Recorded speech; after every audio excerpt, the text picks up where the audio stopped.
this is a huge love story. You guys, when I saw the musical and how you got together, it's like, wow. It's sort of wow for us too. Yeah. What was it like if we go back to that time and meeting each other? I mean, because you didn't expect to fall in love, did you? No. As I said before, neither one of us got on that plane looking for a romantic encounter. Exactly. I was going home from vacation after visiting my oldest son and his family in England. They were stationed there with the U.S. Air Force. I was just going back home to go back to work. If anything, I guess I was a little bit sad. And you were from England, and you were kind of like coming that way forward. I was traveling to Houston in the audience. Wow.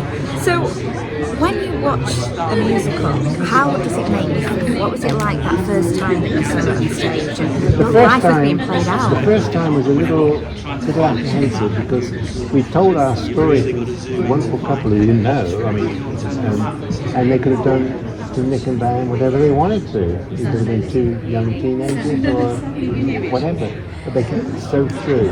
And when we saw the show for the very first time, Michael Rubinoff, who's the brains behind it, we met him about half an hour before we saw the first preview. This was in 2013 in New York. NAMP Festival. Yeah, the NAMP Festival. And so we thought Michael would come and sit with us. And he didn't. He went and sat behind us over there. And I thought that was a little odd, and he spent the whole show watching the show, because, I mean, he's seen the show so many times during the development of it. He just wanted to see how we acted. Right. And what was that reaction? Was it quite emotional? Oh, very. Just to hear someone else speak your words. Yeah, and there are actual words you hear on the stage. Right. They're not made up. Right. Because there were so many stories and interviews. They didn't like you say, need to make up stories. There's so many stories to tell. Gander is very special. You watch the show and it feels like everybody wants to visit Gander because they were so welcoming. Do you get to go back? Yeah, we've been about 9 times. Yeah. Have you 9 times? We had our honeymoon there a year later. When we got married in our living room in September the 7th, 2002, and we already said, where should we go on our honeymoon? Well, guess what? We'll go back to the little town where we met.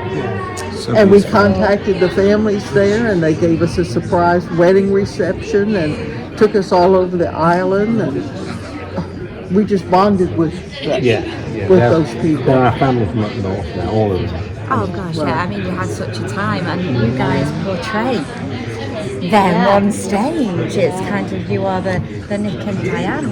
What is it like knowing that you are playing real life people and that this took place? It's lovely. You, as an actor, you spend all of your time trying to find the truth of what you're saying and to present people with truth on stage. And when you're playing real people, you just know that truth is there because everything's true.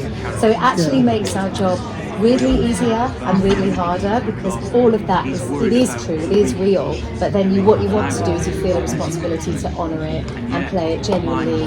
And so it is double-edged, but it's just been absolutely wonderful to have you here for the opening here in Salford. We rehearsed in March in February in Leicester, and we met Nick and Diane on Zoom. Right. We had a lovely chat, 2 weeks before we opened, and it was just really useful to be able to ask Nick some questions about his life before the 9/11 and just get to know him a bit more, so it can inform my performance as Nick on stage, and that's such a privilege to be able to do that. So I'm really fortunate.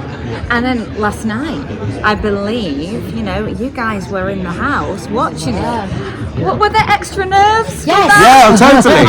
Absolutely. No need. This Not needed. Show 200 and what? 60. Is it? 260. 260.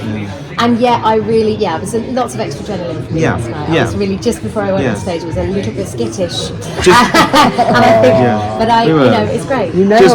Just before our duet, Stop the World, at the back, Kirsty and I normally have a little moment, and we just looked at each other and went, here we go.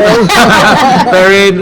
Well, I must admit, the canoodling on the bus on the airplane Yes. was spot on. Excellent. you. 10 out of 10. 10 out of 10 for 5 stars, 5-star review. I love that. I've got the inside gossip of exactly what it was really like, and it is exactly your story. Did you ever dream that you guys would be featured in a musical? And not Oh just a my musical, goodness, but no. a musical. No.